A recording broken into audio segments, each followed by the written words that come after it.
them and how you can get involved in our programs. Right. So I'm just going to start with a really quick introduction to who we are and what we do. So SportAbility is a registered charity that provides physical activity programs for individuals living with disabilities in BC. So we are a provincial disability sport organization, and we offer a variety of adaptive sport programs, which I'm going to tell you a little bit about as we go along here.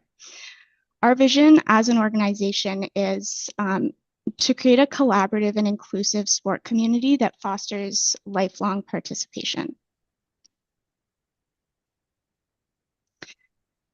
Our organizational values are collaboration, inclusion, community integrity, and excellence. So we have a number of community partners that we collaborate with. We're always trying to provide as inclusive and accessible sports spaces for people of all ages and abilities. And the sports that we currently offer are bocce, para ice hockey, power soccer, and para soccer. So I'm just, as we go along today, I'm going to give you a quick overview of each of these sports. We're going to watch some videos that explain the games a little bit, as well as who typically plays. And then I'll just talk through a little bit about what opportunities are available and how you can get involved. And yeah, as we go along, I'll stop for questions after each sport. So if anybody wants to learn more, feel free to jump in. You can just you can raise your hand if you like, or you can just unmute yourself and ask questions. I'm open to stop at any time as we go along here. All right, so we're going to start with bocce, and I'm just going to play a quick video here for you that introduces bocce as a sport.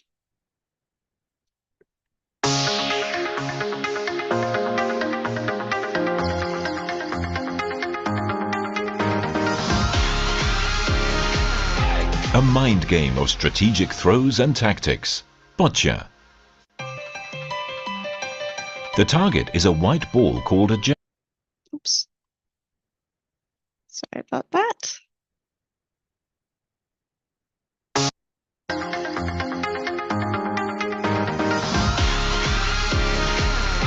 A mind game of strategic throws and tactics. Bocce. The target is a white ball called a jack.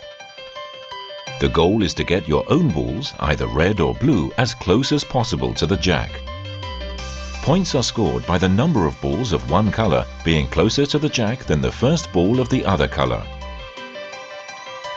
Although it appears simple at a glance, only carefully thought out strategy and control down to the millimeter can achieve victory. The court is rectangular, 6 meters across and 12.5 meters long. In the one-on-one individual matches, each end is comprised of players throwing 6 balls each, with the score going to the one closer to the jack. The rules are very similar to curling. Athletes are not divided by gender, but into 4 classes, BC1 to BC4, depending on the type and severity of their impairment. All athletes compete in wheelchairs due to severe coordination impairments affecting both legs and arms. BC1 players throw the ball with the hand or foot. They may compete with an assistant who stays outside of the competitor's playing box to stabilize or adjust their playing chair and give the ball to the player when requested. BC2 players throw the ball with the hand. They are not eligible for assistance. The BC3 class athletes have the most severe impairments. As they can't use their hands or feet to propel the ball, they use a pointer. The pointer is used to release the ball down a sloped tool called a ramp to roll and deploy the ball. The pointer is either held by the athlete's mouth, attached to their head, or some may also hold the pointer with their hand. The BC4 class are players with impairments of non-cerebral origin that result in significant impacts on their strength or coordination. Individual and pair matches are decided by the total scores for 4 ends, while 6 ends are played for team matches. Rather than just getting their own balls close to the jack, three-dimensional attacks are also unleashed, including striking and getting on top of other balls. Varied shots are used to break a deadlock, spreads across the court, backed by experience.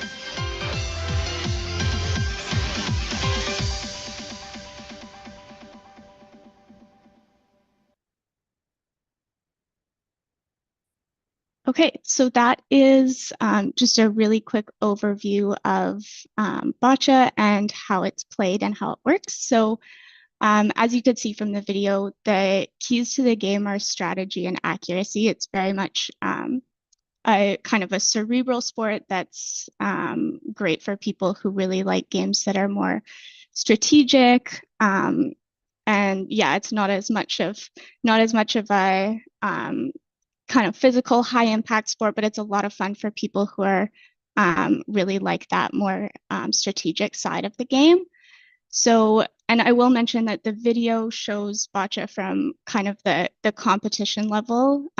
Here in BC, we do have a competitive stream, and we also have a recreational stream. So, you know, the rules and restrictions are not quite as intense as they are kind of at that higher level. So I'll just mention that off the start. Some of what we'll go through today is kind of showing the high levels of the sport, but there's also a lot of modifications that you can do kind of at the recreational level. So that brings me to just a little note on classification for bocce. So as they mentioned in the video, there are classes BC 1 through 4. They've recently added a BC 5 as well. And then at the local and national level, you can also play in the open category. So that is for individuals who don't meet the criteria of a BC 1 through BC 5 athlete, but still want to play and are interested, maybe have a different type of disability that's not recognized in the BC categories. There's people who are eligible for open, and you can play all the way up to the national championships in the open class, but athletes must be classified in order to compete internationally. So just looking at these photos here, and just to explain a little bit more about the classification. So the athlete in the top photo here is a BC2. So as you can see, she throws the ball with her hand and is able to grip the ball pretty well. And then the athlete down below in the second photo is a BC3, and he uses the ramp because he's not able to throw the ball or propel the ball with his hands or feet. So he has the assistance of a sport assistant who holds the ramp for him. All right, so I'm just going to tell you a little bit about what bocce programs we offer here in BC. So our sort of most widespread offering is weekly programs that take place across the province. So we have programs that take place at the recreational level in Vancouver, Langley, Surrey, Chilliwack, Victoria, and Kelowna. So we're quite widespread across the province. Obviously, we're not in every region, but we're always open to looking in new places. So if you're interested in the sport, but we don't have a program in your area, you're always welcome to reach out to us, and we can look into adding more programs. Some of these run all year round, and others are more seasonal. But that's kind of the best place to start if you're interested in getting involved in the sport, is to try out a weekly program. And then the next step for people, if you're kind of been playing in your weekly program for a while and you want to kind of take the next step and see what it might look like to compete more seriously, either just getting some skill development or kind of looking to get to that high performance level, the next step would be to attend a development program camp. So we do typically run 3 to 4 camps throughout the year. And we're always welcoming new players in if it's more of a development camp, to kind of give people a sense of what that program looks like, and yeah, just give people a little bit more of a sense of some of that skill development and what that competition can look like. And then we also hosted provincial championships every year in July. So we just had that this month. We had 11 athletes who came out and participated, both classified and in the open category. So that was great. It's mostly our high performance athletes, but we also have, we have some recreational players that love to come out to the provincial championships as well and just get another competition opportunity in there. And then from there, we have provincial programs. So our Team BC athletes will go to the national championships. That takes place every year in the fall. So this year we're going to be in Ottawa in November for national championships. So that'll be a lot of fun for our provincial athletes. And as you probably gathered from the video, bocce is a Paralympic sport. So we have a national team program. We have 4 athletes from Canada that are going to be competing in the Paralympics in bocce starting in, I believe the bocce competition starts August 29th. So if you're interested in learning a little bit more about what the sport looks like at a competitive level, make sure to check that out on that should be broadcasted nationally on CBC and all of that stuff. So that's a really exciting opportunity for everyone to get a chance to see the sport in real time. And I see there's a message in the chat here, so I'm just gonna pause. Oh, Kim, yes, if anyone wants to try curling in Vancouver, sorry. Yeah, it is very similar to curling. There's, we do sometimes kind of offset with the curling program, the wheelchair curling program. Those sports cross over really nicely. Okay, and just for anyone who's interested in getting involved, I thought it might be helpful to just give you a little bit of a sense of what you need to in order to get started. So really, it's best to play bocce in a gym, but you can really play it in any kind of a multi-purpose space. And the nice thing about bocce is you really only need 2 people in order to play. So you could even play at home.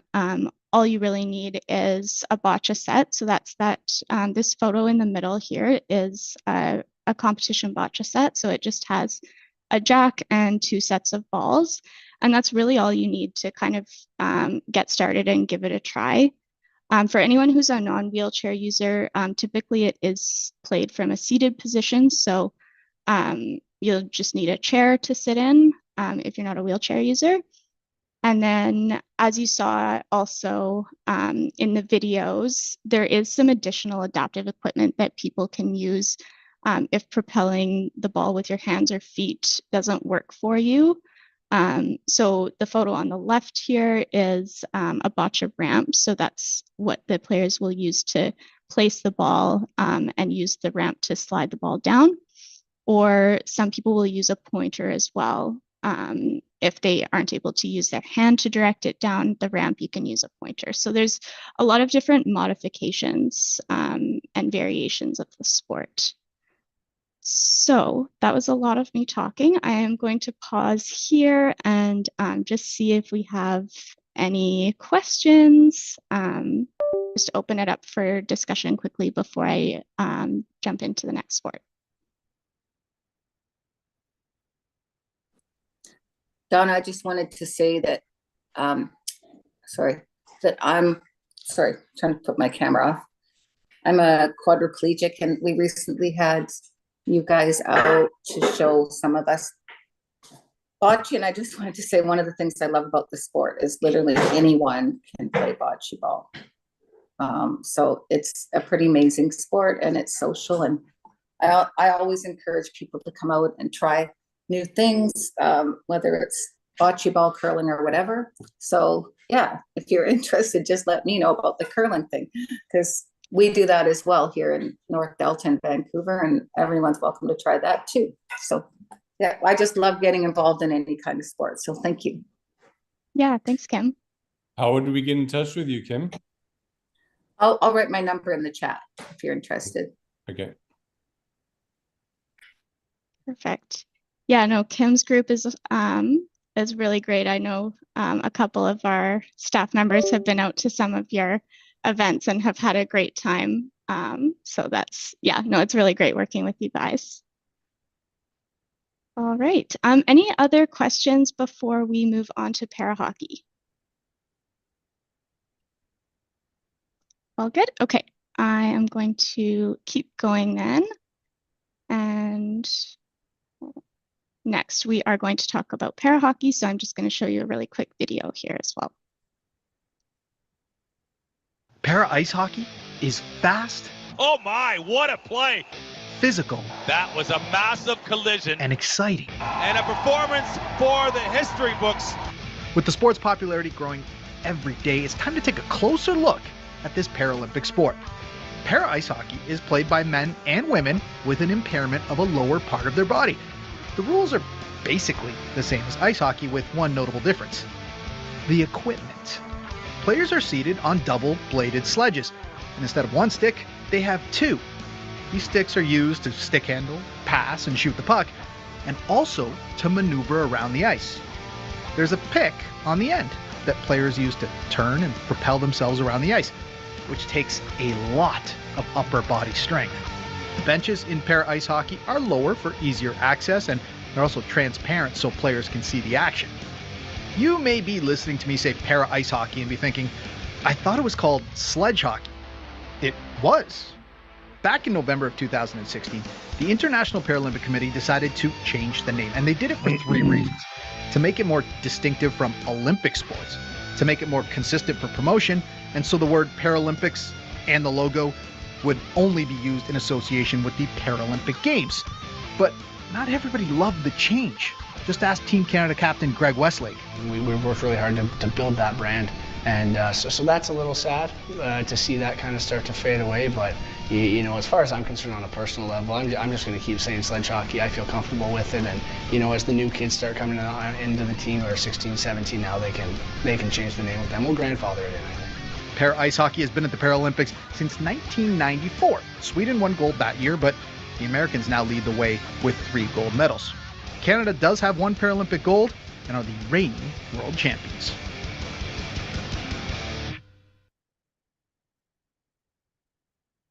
Okay, so that is a little crash course on para hockey, and I will mention that again, that's sort of showing you the top level of the sport. There are lots of different sort of modifications and different opportunities for people to play, all the way from kind of recreational to competitive. Para hockey is really a strength and agility based sport. So it's a lot of fun. It's very exciting. It's a great team sport if you're into team sports. The classification rules for para hockey are much simpler than bocce. It's basically you're either deemed eligible or ineligible depending on your disability. It's typically lower body type impairments or different kind of muscular impairments that are considered eligible for para hockey. And non-disabled athletes can also compete up to the national level in para hockey. So all the way up to our national championships, you can compete whether you have a disability or not. But in order to compete on the national team or internationally, you have to be classified and have an eligible disability. And so para hockey is really taking off in BC. We've seen a lot of growth in our junior programs the last little while, which is really exciting. So our structure for para hockey is quite very similar to bocce, with both of them being Paralympic sports. We offer a lot of different recreational programs that kind of run on a weekly basis.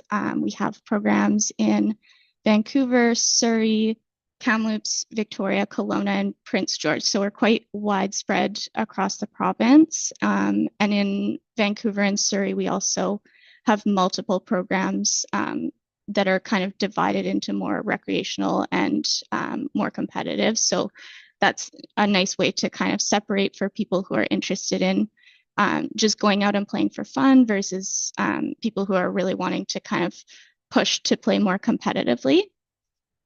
And so, like I said, similar to bocce, we do development camps and high performance camps throughout the year. So that's kind of the best next step if you're in a weekly program and you're really enjoying it and want to take things to the next level. Best way to do that is to come out to one of our camps. We also have a provincial program in para hockey. We have a provincial tournament that takes place in March. That usually takes place in Surrey every year. And then our provincial athletes also go to the Western Canadian Championships in March, which are in Alberta. And then we have a national championships for para hockey as well that our Team BC athletes go to that takes place in May. So it'll be in Moncton this year, I believe. They usually try to alternate between East and West just to relieve the travel pressures on everybody a little bit. But yeah, that's essentially the programs and pathways for para hockey. Again, we have a national team program. There's the men's program is run through Hockey Canada, and even though technically para hockey is considered a co-ed sport, there's also a women's national program that they run independently. It's not in the Paralympics yet, but they're trying to push to get women's para hockey into the Paralympics because the co-ed gender thing doesn't work very well at the Paralympic level. So that's something that they're working towards.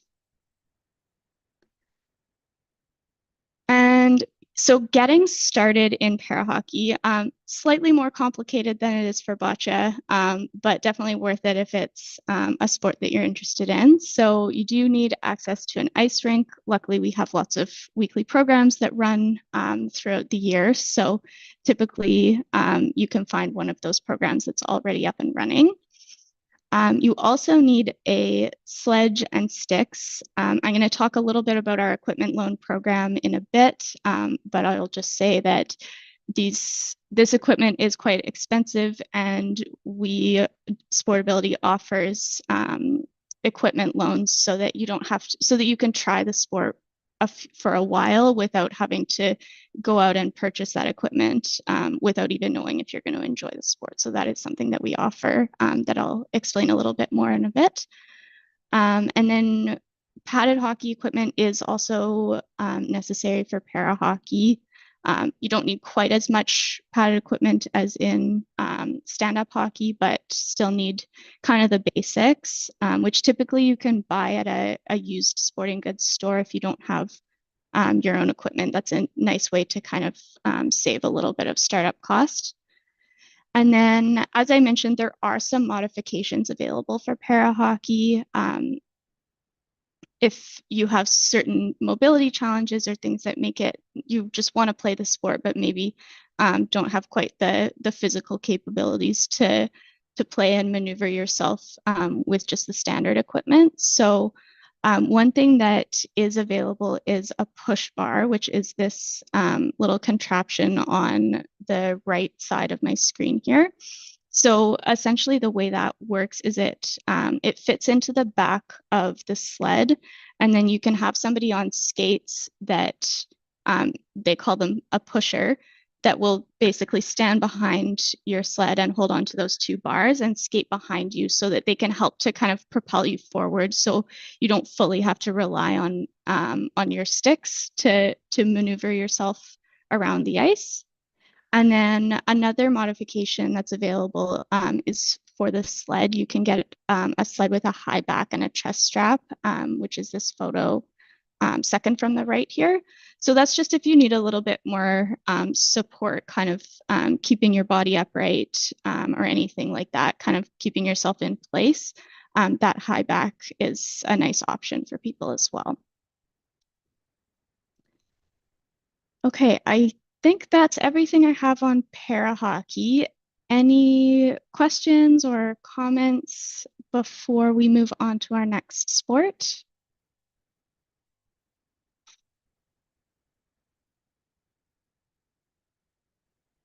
All good. Hi, I was just putting my hand up. I just wanted to say that I tried, I'm a quadriplegic, and I tried sledge hockey out in Surrey, and it was a lot of fun. I was surprised that I could actually even play because I had to tape the sticks to my hands. And it was a lot challenging, but it was great to get out.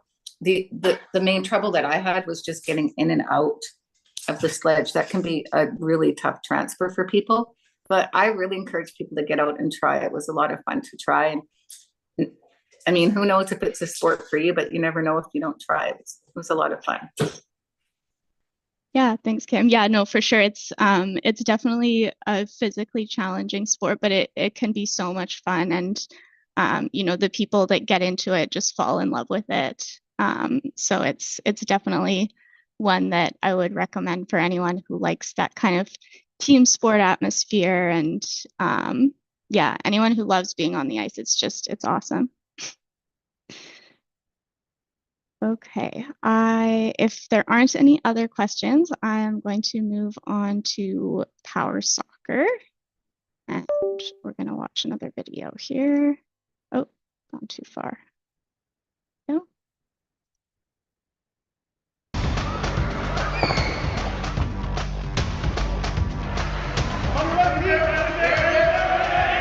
Power soccer is 4-on-4. It's soccer for power wheelchairs.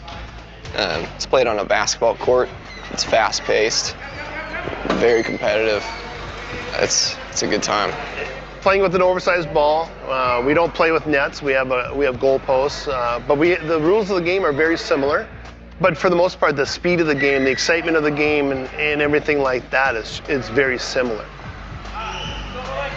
This guard is what we use to kick the ball, to dribble the ball, to do pretty much everything that you do with your feet, we do with this. We also use the other parts of our chairs as kind of different ways to get good touches. We do all the same things that people do with their legs, just, in these chairs with the guards and stuff. Once people watch it, it's pretty easy to pick up. We're building towards winning the World Cup in Australia in October. That's the end goal. Looking forward to that. Okay, so that was a video from the US Power Soccer program. So power soccer is another team sport, lots of fun. It's very, keys to the game for power soccer are really teamwork and kind of that precision passing. Like it takes a lot to sort of maneuver the ball with your chair and using the guard, kind of figuring that out. Takes people a little bit of time, but we have a few different ways to kind of get people into it and kind of figure out those steps as you go along. So as you saw in the video, power soccer is played by power wheelchair users. So a big thing to note with power soccer is that you do have to have your own power wheelchair in order to play. Other than that, that's really the only kind of eligibility requirements. There are 2 classes. If you're playing more competitively, you'll get classified into either PF1 or PF2 categories, and that's just based on different levels of impairment. But it's a great sport. It's a lot of fun, and our pathways in power soccer and programs are fairly similar. Again, with power soccer not being a Paralympic sport, there's slightly less structure around it. But we do, similar to our other sports, have a number of different weekly programs throughout the province. And most of our weekly programs have people who have played for a long time, and they get really good core groups. So it's nice to kind of bring new people in and build on those programs and just get more and more people involved. So our weekly programs are in Vancouver, Maple Ridge, Chilliwack, Nanaimo, and Kelowna. And SportAbility offers a power soccer jamboree in June every year. So that's kind of our year-end festival. We'll do skill development, games. We'll have little tournament style games throughout the weekend. So that's a lot of fun for our athletes to just kind of get a change of scenery. And we try to do some game days throughout the season as well, just to encourage the teams to play against each other and just have some more opportunities to kind of see some new players and get a little bit of fun competition in. And so on our little ladder here, I have put Team BC with an asterisk beside it. We haven't had a provincial team since COVID. Unfortunately, we did lose a number of players during the pandemic, and we're working on building back up to kind of the numbers that we had pre-COVID. We did have a provincial team for a very long time that would go to tournaments in Alberta and kind of around the country. There is a national team for power soccer, but it's, as I mentioned, not a Paralympic sport. So the national level is not quite as organized as some of our other sports, but they do have a national team program, and they'll go to different international tournaments like the Copa America and those types of events. So power soccer is a great sport to get involved in for power chair users. It's a lot of fun. Everyone who gets into it just loves it.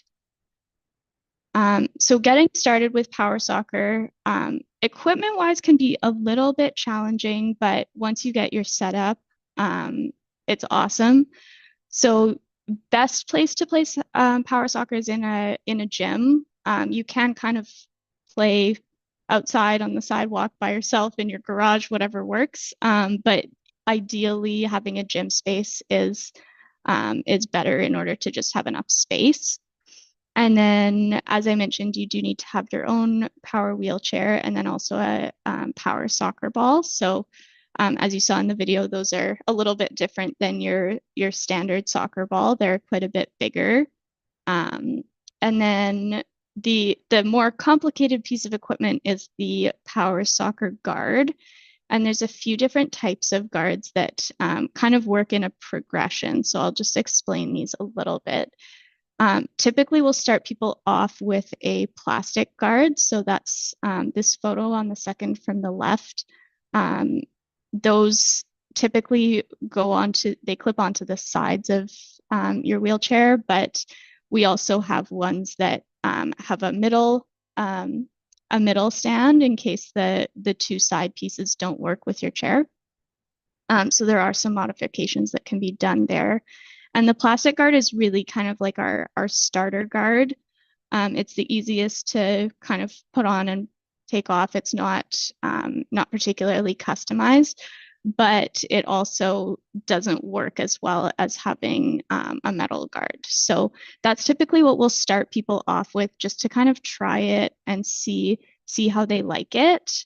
And then if somebody's been playing for a little bit, they're wanting to continue, they really enjoy it, then we'll upgrade you to a metal guard, which we create custom to your individual wheelchair. So SportAbility has a great volunteer group that we go through that creates these custom metal guards. And that there's a photo on the far right here. That's one of our custom metal guards that was created recently. And those ones work quite well. The only thing is this photo with the orange and the green metal guard there, that's called a strike force chair. So that's actually a specific power chair that is specifically designed for power soccer. So you may have seen in the video the national team players doing some fancy spin moves and may have been wondering how they do that. That is all done with this fancy strike force chair. They're very expensive, but they're a great piece of equipment if you want to be competitive in power soccer. But for those who just want to play more recreationally for fun, the metal guards work great too, and they're a little bit easier to come by. Okay, I will pause there. Does anyone have any questions or comments about power soccer?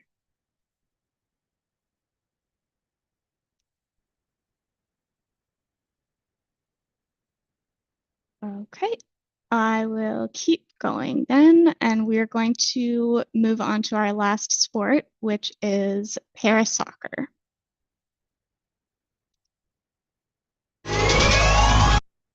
Oops.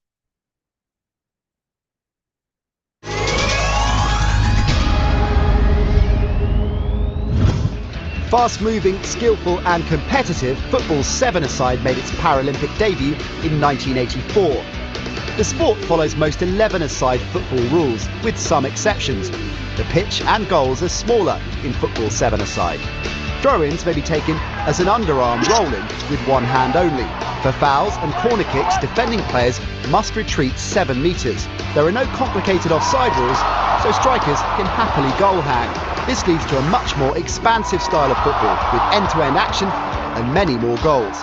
Football seven-a-side is played by athletes with cerebral palsy, as well as people who've had a stroke or brain injury. They all have coordination impairments. The sport has 4 sport classes. Class 5 players have movement problems, predominantly in both legs, causing balance difficulties. Class 6 players are affected by involuntary movement in all 4 limbs.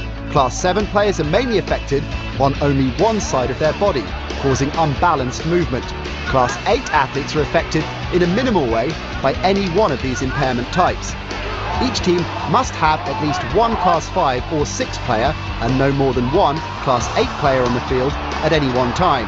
After the round-robin stage, the top 2 teams from each group qualify for the semi-finals, with the winning semi-finalists going head-to-head for the gold in the final. The bottom 2 teams from the round-robin will play classification matches to determine the rankings from 5th to 8th. Each match is a game of 2 halves lasting 30 minutes. In the knockout stages, if the match finishes in a tie, 20 minutes of extra time are played to find a winner. If there's still no winner after extra time, the match is decided by a dramatic penalty shootout. Football seven-a-side offers open attacking play from skilled athletic players.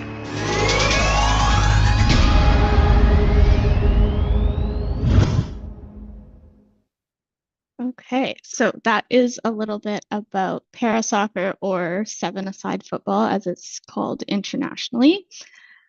So keys to the game for para soccer are speed and skill. As you can see, para soccer is a standing sport, so it's quite similar to mainstream soccer, just with some modifications. It's great for anyone who really wants a sport that's going to help them stay kind of active and mobile, but needs a little bit of, maybe needs a little bit of modification from just playing in a mainstream soccer program. And I will note that that video is quite a few years old now. They have changed the classification system. The classes are now FT 1 through 3, but it's quite similar to how classification was before, with the rules about one FT1 player and one FT3 player on the field at all times. And again, that's just at the international level. If you're playing more recreationally, it's much more loose around some of those restrictions. So para soccer in BC is more in its development stage, but we have been kind of building it up over the last few years. So a lot of different soccer clubs offer adaptive soccer programs generally.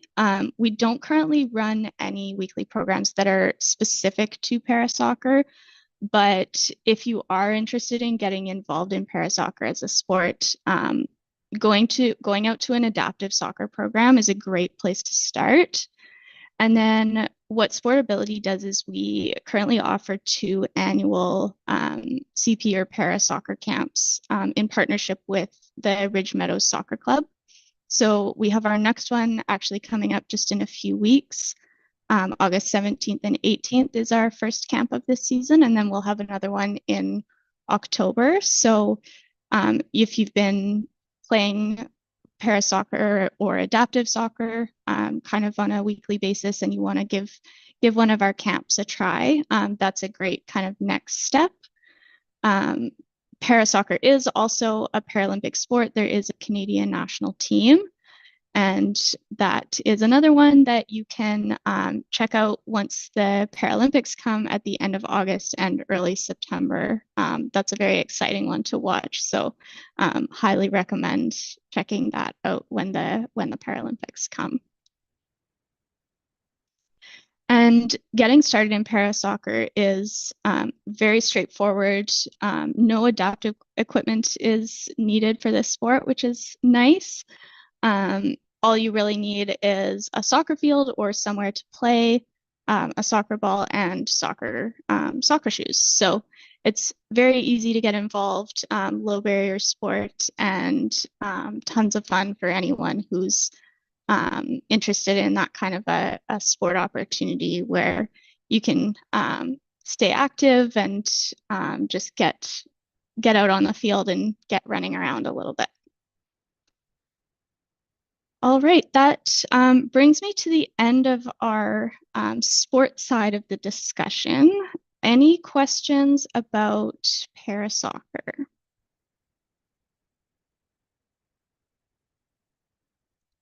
All right, so we have about 15 minutes left here, and I do just have a few more things that I wanted to go over just in terms of how to get involved with SportAbility. If you're watching this and any of these programs sound like they would be of interest to you, I just want to give you a little bit more information about how you can get involved with our programs, whether that's as a participant or as a volunteer or just as a supporter.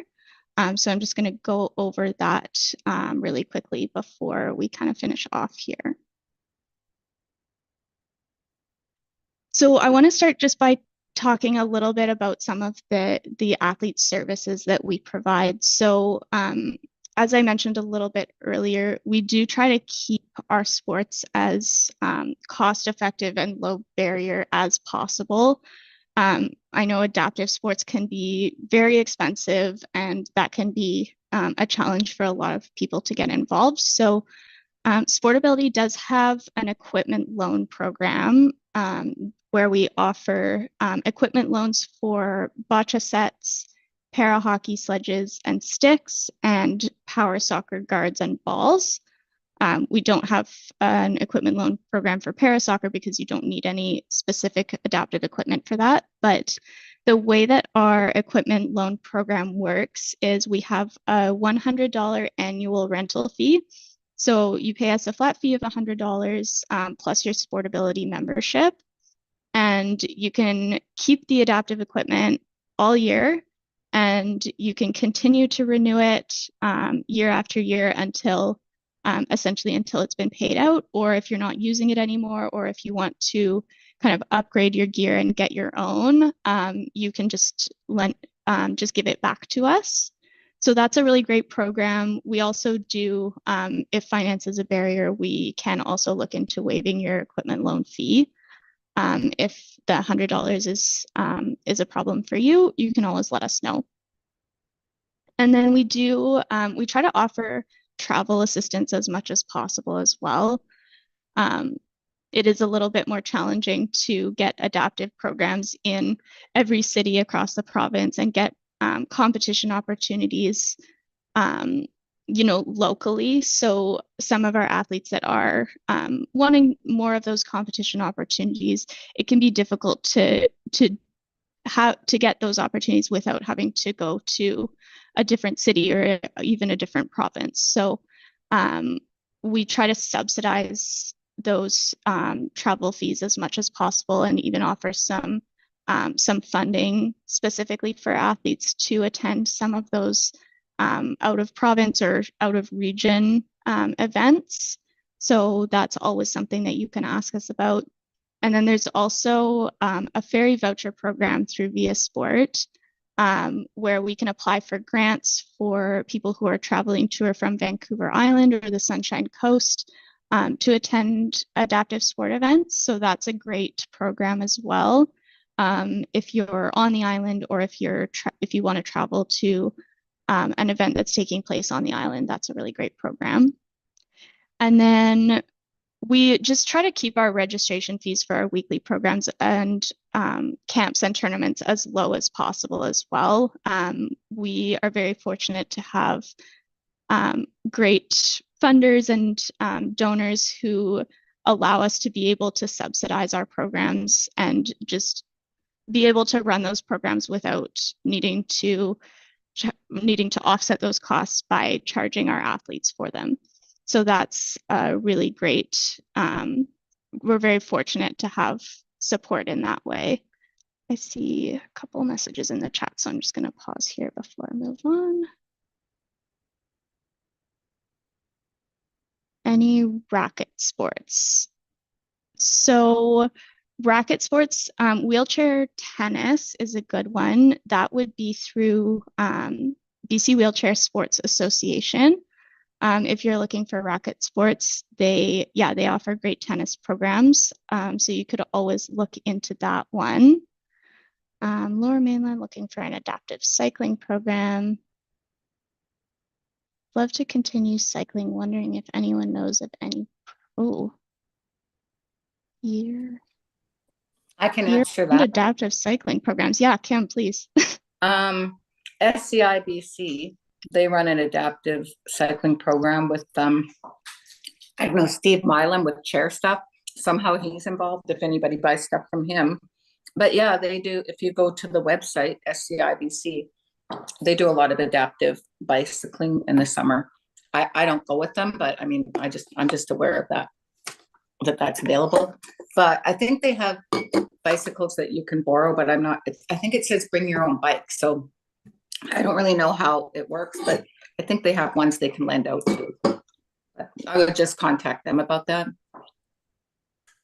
Yeah, SCI is great. They have lots of good recreation opportunities as well, for sure. Okay. All right, and so I just really want to quickly go through how to get involved as an athlete. So if you're interested in any of the sports that we offer and you want to give that a try, the first step is to become a SportAbility member. So I have some links here. I can either put them in the chat or maybe the presentation can be sent out after with the links. Maybe Kozar can let me know what works best there. But yeah, first step is becoming a member, and then go to our sports page on our website to find a program that's in your area that you want to go out to in your preferred sport.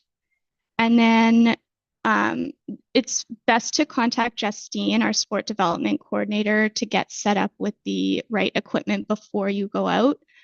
Typically, like if you want to try, let's say, para hockey and you're trying it for the first time, we'll need to come out and meet you to make sure we get you set up with the equipment that you need and kind of make sure your sled fits right and all that kind of stuff. So always best to connect with us before coming out to a program. And then that's about it. Just show up and have fun. That's really all there is to it.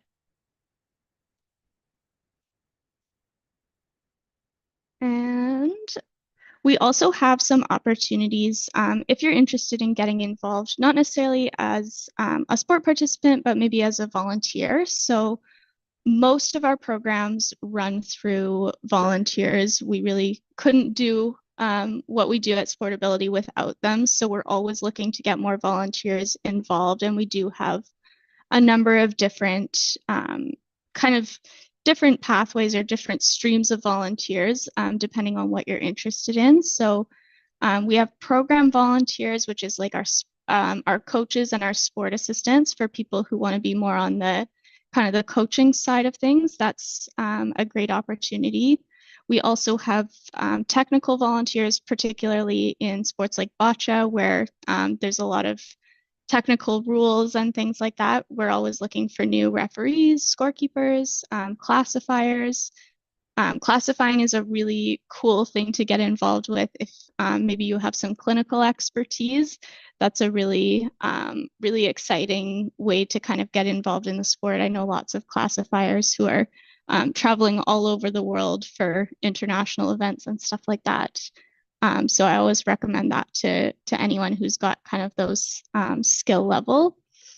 And then we just have general volunteers as well for people who want to come out and, help out at an event, provide some communication support, whatever it is. We're always looking for more volunteers. You can visit the volunteers page on our website, and we post up our current opportunities there. So feel free to check that out anytime. And then we do also have a supporter membership for anyone who just wants to show your support for SportAbility, keep up to date on what's going on in our community.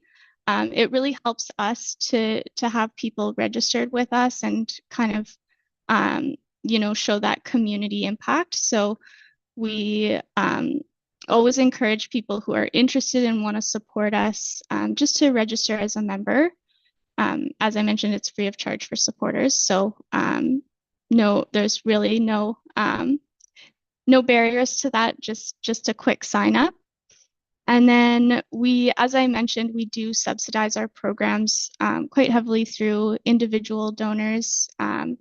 For anyone who wants to kind of support our organization and what we do, we have the ability to work through charitable impact. So our donors can contribute either as a one-time donation or as a monthly donation through charitable impact. It's a really quick and easy process, and we always appreciate any support that people can provide there.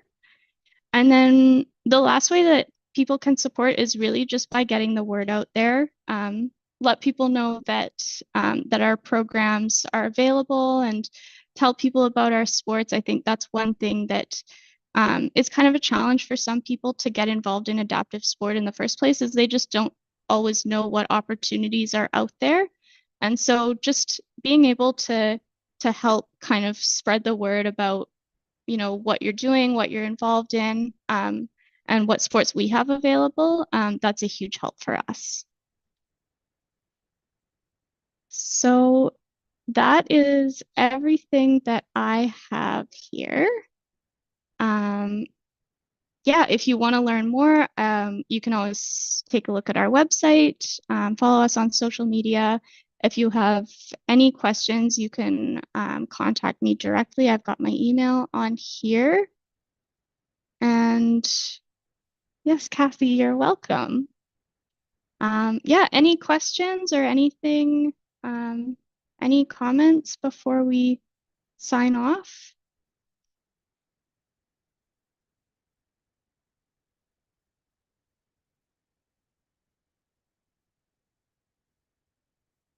Okay, great. Well, Cassandra, I wanted to thank you for coming out.